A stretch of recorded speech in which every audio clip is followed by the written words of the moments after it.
Greetings from the swamps, I'm Andy, and today we'll take a look at Beast Wars Transmetal 2 Megatron. This version of Megatron came at the tail end of the series. I don't know about you, but when he popped up on the screen looking like this, I was like, whoa, man. And the toy's pretty accurate to what he looks like, minus maybe a couple little parts here and there. I love all the Transmetal 2s, but by far this is my favorite Transmetal 2 ever. I really like the job they did on his face.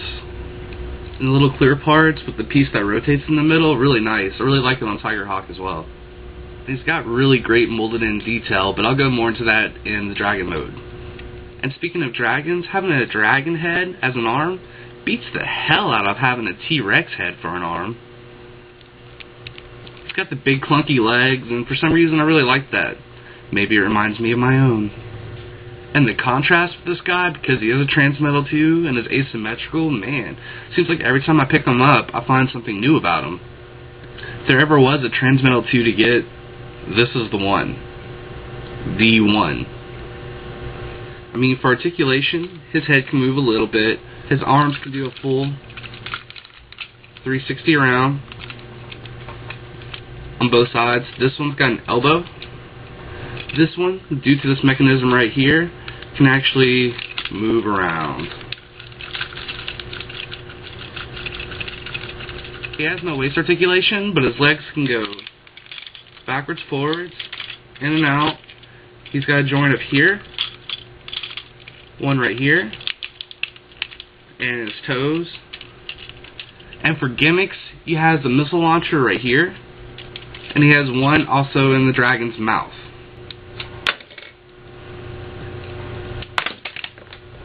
The one in the dragon mouth isn't so bad, but the one right here just makes him look silly when you put it in. Now this is a really good look, but it's not my favorite robot mode for a dragon former. I think that prize would go to Scourge from the Cybertron line. And even though his robot mode's not my favorite robot mode for a dragon former, it's very screen accurate and extremely badass. Now his dragon mode, that's my favorite dragon mode ever made for the Transformer toy line. So let's go ahead and take him to his dragon mode, because that's where Megatron shines the best. And here he is in dragon mode, and I'll go ahead and take his wings and extend them out so you can see him in his full glory.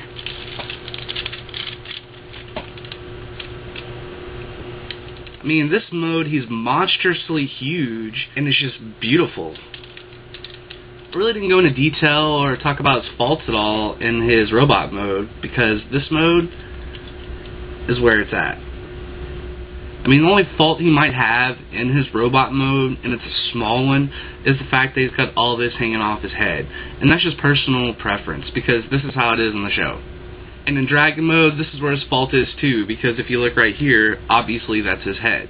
I mean, besides those couple little things, and I mean, some of it's personal preference, this thing is perfect. His proportions are great.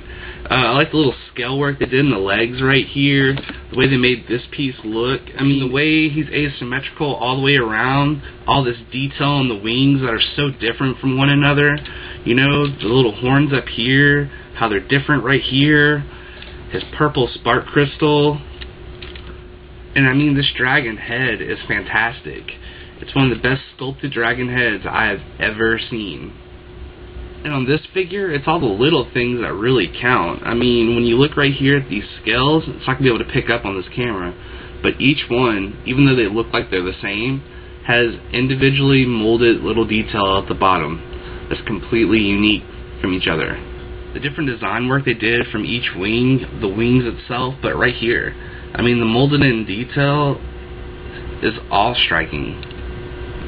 The way the organic and mechanical intertwines itself all the way through the figure, from the tips of its toes to the dragon's nose. In this mode, he does have the head articulation with this lever right here, where you can take and twist the head any which way you want. You can lock it in place if you wanted to. The wings, there's a little button right here that you can retract them. I like to leave it out. In dragon form, his legs do move all the same ways that he did in the robot mode. His arms are on a ball joint right here, so you can move them pretty much any way you want. They would do a full 360 if it wasn't for the wings, and he does have an elbow. There is a third mode where you can take and flip this piece up right here, and then you take the feet and you rotate it up, And these little wheels pop out. It gives them a rolling mode. But I really don't care for that too much. And I mean, it doesn't really bother me that it's there. It's just one of those little things that you could do if you're bored. Overall, I'd have to say that even if you're not a fan of Beast Wars or Beast Formers in general, Transmetal 2 Megatron's a must-have. The ingenuity and design that went behind making this figure is inspiring, and that makes it a classic.